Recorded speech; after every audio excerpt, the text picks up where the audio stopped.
బోస్ గారు చెప్పినట్టు కళ్యాణ్ గారి జర్నీ అటు సినిమాలు కానీ అటు పాలిటిక్స్ కానీ అంత ఈజీగా రాలా, ఊరికే ఓవర్ నైట్లో వచ్చేలా. సో ఆ జర్నీ ఎంత కఠినో మన అందరికీ తెలుసు.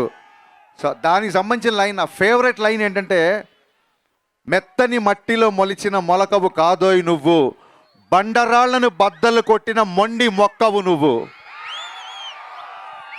ఈ లైన్ నాకు నా ఫేవరెట్ లైన్. అంటే ప్రతి లైన్ నా ఫేవరెట్ లైన్సే లిరిక్స్లో ఉన్నాయి, బట్ ఎక్కువగా హత్తుకునే లైన్ ఇది. అలాగే అసలు డబ్బుకి ఏ మాత్రం కూడా, అంటే దాన్ని ఏమంటారు, డబ్బుకు లొంగని వ్యక్తి అని గట్టిగా చెప్పవచ్చు. ఎందుకంటే ఇట్స్ నా పర్సనల్ ఎక్స్పీరియన్స్.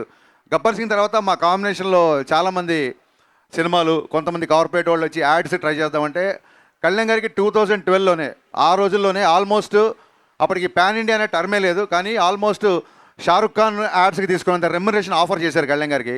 బట్ ఆయన ఆ కార్పొరేట్ ప్రొడక్ట్స్ సంభవం, కొన్ని ప్రొడక్ట్స్ హెల్దీ కాదని, కొన్ని ప్రొడక్ట్స్ కిడ్స్కి మంచిది కాదని చెప్పి ఆయన రిలీజ్ చేశారు.